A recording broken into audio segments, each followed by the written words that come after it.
सुबह के time Sao तारो के स्टोर पर पूरे 2 घंटे लेट पहुंचती है, जिसके लिए शिन उसको डांटता है, मगर वो शिन की बातों को हल्के में लेने लगती है और कुछ उल्टी सीधी हरकत करने लगती है। तो शिन को लगने लगता है कि उसने कभी पार्ट टाइम जॉब किया ही नहीं है, इसीलिए ही वो डिटर्जेंट को फ्रिज में डाल देती है और सामान को तितर बितर कर देती है। शिन तारो से रिक्वेस्ट करता है कि वो इस बेवकूफ को बाहर निकाल दे, इसको काम करने के बारे में घंटा कुछ अता पता नहीं है। लेकिन शिन को तारो का बिहेव कुछ बदला बदला दिखाई देता है और शिन सोचने लगता है कि ये लेजेंडरी हिटमैन ने आज कौन सी दवाई खा ली है जो स्ट्रेंज बिहेव कर रहे हैं, क्योंकि जो तारो अपने मन में भी गूंगा बना रहता है, आज वो इतना बातूनी कैसे हो गया है। तभी स्टोर में एक और तारो एंट्री लेता है, जिसे देखकर वो दोनों शॉक्ड रह जाते हैं। ये वाला तारो ही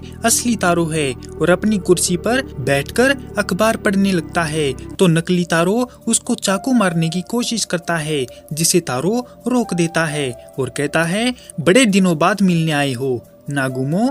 तभी नागुमो अपने ट्रू फॉर्म में आकर बोला, वाह तारो, मोटा होने के बावजूद तुम्हारे पैंतरे बिल्कुल वैसे के वैसे ही हैं। और शिन समझ नहीं पा रहा है कि ये लड़का है कौन, जिसके थॉट्स को वो पढ़ने में नाकाम रह गया। उनके फेस रिएक्शन देखकर नागुमो उन पर हंसने लगता है, लेकिन उसने शिन पर हंसकर गलती कर दी और इसका खामियाजा उसको भुगतना भी पड़ता है।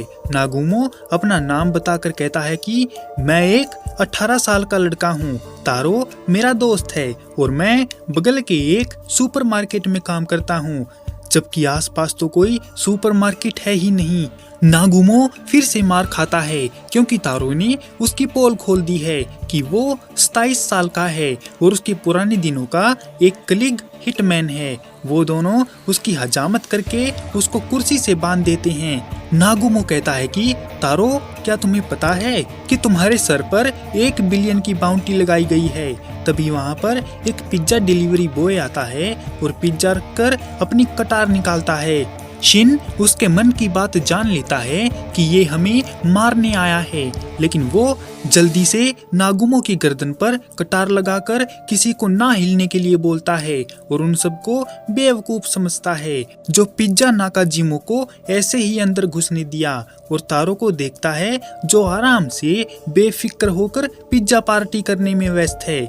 उसने कहा, अरे मैं इसकी जान लेने वाला हूँ और तुम भुक्कड़ों की तरह खा रहे हो। लेकिन तारो को उसकी बातों से घंटा फर्क नहीं पड़ता। पर अचानक नागुमो अपनी रस्सियां खोलकर नाकाजिमो को पीछे से पकड़ लेता है। शिन उसका कारनामा देखकर हैरान होता है। तारो उसको छोड़ने के लिए कहता है, जिस पर नागुमो पूछता है कि तारो, क्या तुम्हें अभी भी लगता है कि बिना किसी को मारे तुम अच्छी लाइफ जी सकते हो? लेकिन ये तुम्हारी गलत फहमी है, क्योंकि असैसिन्स तुम्हारा पीछा नहीं छोड़ेगा। नागुमो वहाँ से जाने लगता है तो तारो उसको रोककर पूछता है कि इतने टाइम बाद मेरे मरने पर किसको फायदा हो सकता है?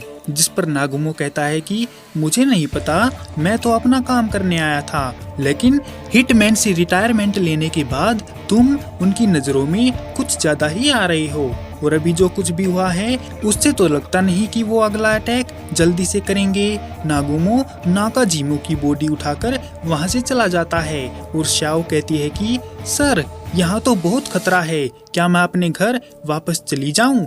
ये सब कुछ असैसिन्स के लोग देख रहे थे, क्योंकि उन्होंने वहाँ पर एक हिडन कैमरा लगा कर रखा था। एक आदमी कहता है, यकीन नहीं होता कि उन्होंने नाकाजिमो को मार डाला और मुझे तो तारो से ज्यादा खतरनाक नागुमो लग रहा था। उसके सामने वाला कहता है, अरे यार, तुम्हारी बातों के साथ साथ तुम्हारा पहनावा भी काफी ओल्ड हो गया है।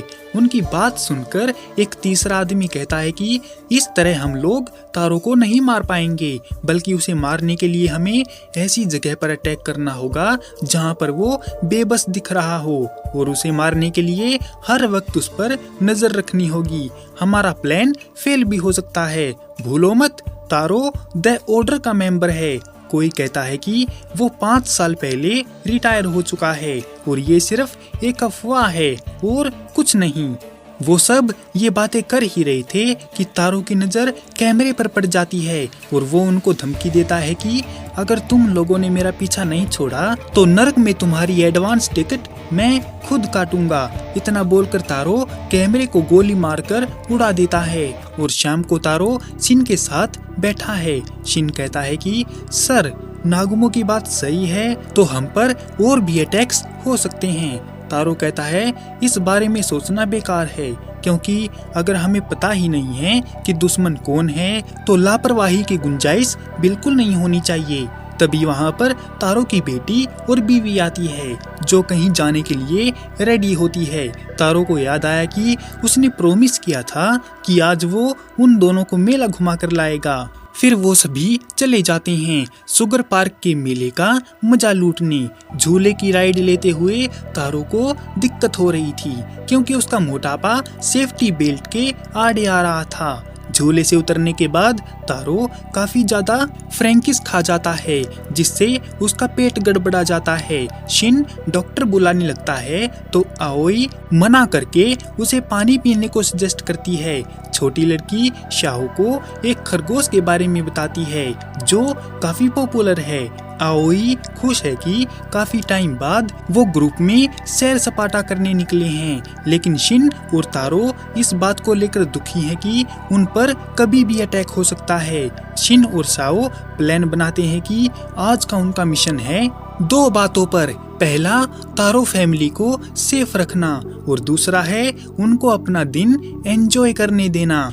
लेकिन शाओ की प्रॉब्लम ये है कि इतने सारे लोगों में वो अटैकर को पहचानेंगे कैसे, जिस पर शिन कहता है कि पहले तो तुम इधर उधर देखना बंद करो, नहीं तो किसी को शक हो जाएगा। और मेरी बात ध्यान से सुनो, मेरे पास एक स्पेशल एबिलिटी है। मैं 30 मीटर के एरिया के लोगों के ख्याल जान सकता हूँ और जो कोई भी दुश्मन होगा तो उसके इरादे ज्यादा ही नेगेटिव होंगे और हम उसे दबोच लेंगे। लेकिन ये काम इतना आसान नहीं है, इसको करने के लिए काफी कंसंट्रेट होना पड़ता है। शिन तारो को एक दुश्मन के बारे में अलर्ट करता है। तारो भी लाइक आने दे साले को, मैं उसकी माँ बहन करने के लिए तैयार हूँ।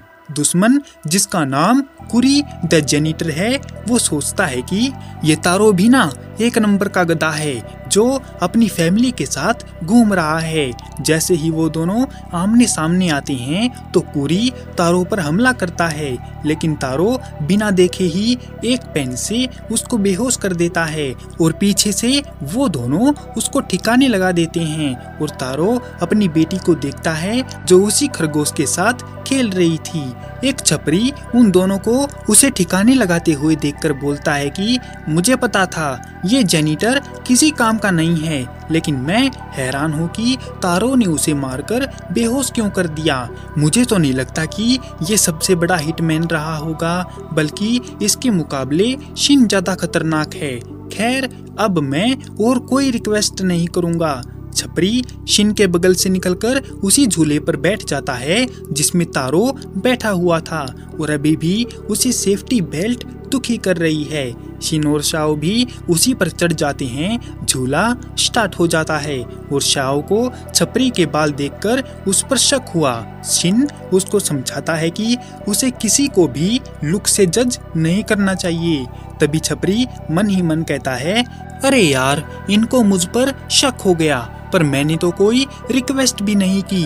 तभी शिन उसका मन पढ़ लेता है और तारो को अलर्ट करता है कि तभी छपरी तारो पर गोली चला देता है, लेकिन गोली तारो के चश्मे से टकराकर डाइवर्ट हो जाती है। शिन अपनी सेफ्टी बेल्ट खोलकर छपरी पर टूट पड़ता है और उसकी सेफ्टी बेल्ट खोलता है और उसको लेकर नीचे कूद पड़ता है। छपरी शिन को लात मारकर दूर करता है और शिन रेलिंग पर लटक जाता है। शिन खुद को संभालता है और कहता है कि तुम तब तक मिस्टर तारो को चोट नहीं पहुंचा पाओगे जब तक कि मैं उनको गार्ड कर रहा हूँ। छपरी बोला, यार तुम तो बड़े बेरहम हो, तुमने तो मुझे मार ही डाला था, जबकि मैंने तो कोई रिक्वेस्ट भी नहीं की थी। पीछे से आते झूले से बचने के लिए शिन एक ऊंची जंप करता है, पर तभी वो छपरी शिन पर चाकू फेंक कर मारता है। शिन को लगा कि चाकू काफी नजदीक आ गया है और मैं इसे नहीं रोक सकता हूँ। चाकू शिन के पैर पर कट मारकर निकल जाता है और शिन गिर जाता है और उसे एहसास होता है कि चाकू पर जहर होने की वजह से उसकी बॉडी पॉइजन इम्पैक्ट हो गई है। शिन की आंखों में खून उतर आता है और छपरी ये देखकर खुश है कि शिन अब मरने वाला है। छपरी तारो को एक डरपोक बताता है क्योंकि वो मरने से डरता है और जो मरने से डरता है उसकी आंखों में हमेशा मरने का डर दिखाई देता है। शिन हंसते हुए बोला अबे तो एक नंबर का गधा है जो मिस्टर तारो को समझ नहीं पाया। वो अभी जिंदगी के उस पड़ाव पर हैं जब उन्हें अपनी फैमिली की रक्षा करनी है और तू उन्हें हिटमैन वाले फॉर्म में देख लेता तो तेरी पैंट गीली हो जाती।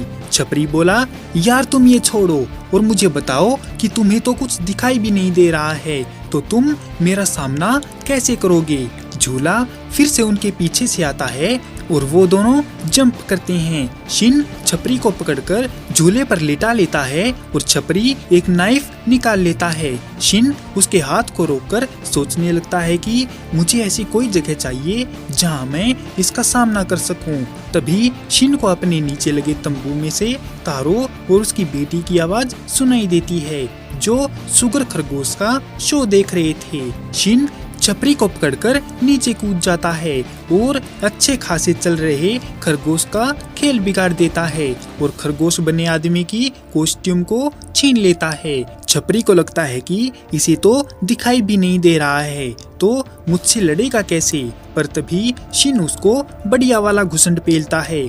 ऑडियंस को लगता है कि ये सब नकली फाइट चल रही है इसीलिए वो रैबिट को चेयर करने लगते हैं। छपरी काफी कोशिश करता है चाकू मारने की लेकिन शिन फिर से उसको बढ़िया वाला घुसंड पेलता है। छपरी समझ नहीं पाता कि ये देख कैसे रहा है और सामने बैठा तारो शिन को मन से गाइड करता है और शिन उसका मन पढ़कर छपरी की माँ बहन कर देता है। छपरी देखता है कि उसकी आंखें तो बंद है तो वो कौन सी नई रिक्वेस्ट के साथ लड़ाई कर रहा है। तभी शिन एक आखिरी अटैक करके फाइट को खत्म कर देता है। तारो शिन को थम्स अप देता है तो बदले में शिन भी ऐसा ही करता है और उसे शो का विनर डिक्लेयर कर दिया जाता है।